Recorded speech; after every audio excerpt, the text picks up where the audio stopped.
Big Radio, le grand show de l'info, Martin Arnal.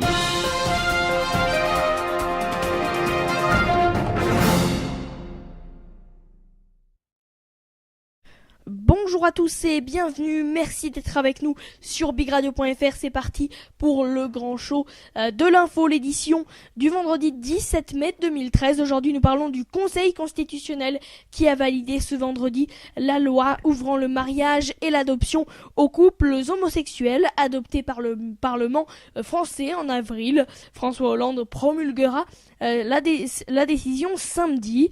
Les couples homos vont donc bientôt pouvoir se marier en France. Le Conseil constitutionnel a validé vendredi leur loi ouvrant le mariage et l'adoption adoptée par le Parlement français le 23 avril, mettant un terme à un épisode qui a révélé de profondes divisions dans la société française. L'opposition, c'est-à-dire l'UMP et l'UDI, aux centristes, avait saisi le Conseil constitutionnel estimant que la plupart des dispositions de ce texte étaient contraires à la Constitution. Le Conseil constitutionnel a jugé la loi ouvrant le mariage aux personnes de même sexe conforme à la Constitution, peut-on lire dans un communiqué de l'institution.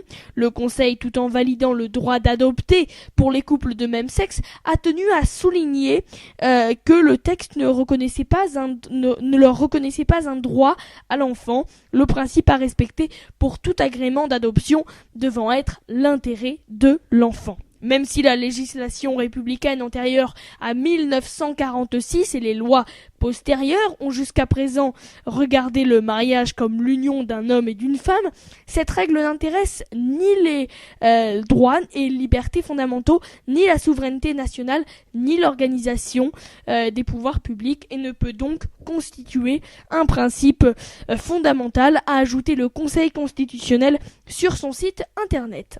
Les sages ont ajouté qu'ils n'avaient pas le même pouvoir d'appréciation que le législateur qui a estimé que l'identité de sexe des adoptants ne constituait pas un obstacle à l'établissement d'un lien de filiation adoptive. Il renvoie à l'autorité d'agrément le soin de juger si l'intérêt de l'enfant est respecté lors d'une adoption. François Hollande avait annoncé jeudi lors de sa conférence de presse qu'il promulguerait la loi dès le feu vert donné par le Conseil constitutionnel. C'est ce qu'il fera samedi lorsqu'il a déclaré lors d'un déplacement: aujourd'hui, c'est la loi de la République, a-t-il déclaré en prenant acte avec satisfaction de la décision des sages.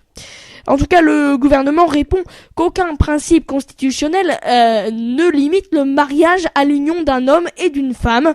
En conséquence, poursuit-il, la loi peut modifier l'article du Code civil relatif aux qualités et conditions requises pour pouvoir contracter le mariage. De même, interpellé sur la PMA et la GPA, la procréation médicalement assistée et la gestation pour autrui, l'exécutif juge que ces sujets sont sans lien avec la loi Taubira, puisqu'il s'agit de modes de procréation qui sont régis par des règles sans rapport avec l'adoption ou l'institution du mariage. Voilà donc ce qui est déclaré par le Conseil. Autre motif de contestation, la transmission du nom de famille. La nouvelle loi prévoit en effet qu'en cas de désaccord entre les parents, l'enfant porte le nom des deux parents accordé par ordre alphabétique et non plus le nom d'un des parents et le seul nom du père pour d'autres familles. Pour les parlementaires UMP, la réforme modifie ainsi artificiellement les règles qui prévalent en matière de dévolution du nom de famille pour tenter de trouver une solution à l'établissement de filiations artificielles, un argument jugé excessif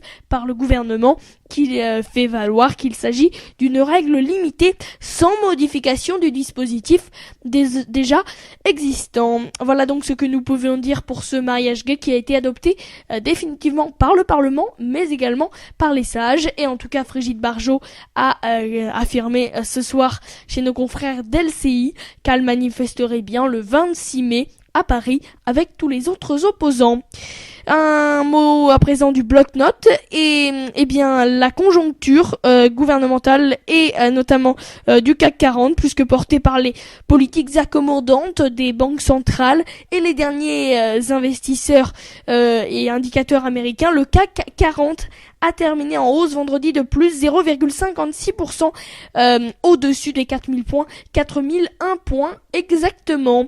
Voilà, donc c'est tout pour le grand show de l'info de ce soir. Merci à tous et toutes de l'avoir suivi et je vous souhaite un excellent week-end de Pâques. Rappelons que nous serons quand même là samedi, dimanche et lundi avec vous sur le www.bigradio.fr.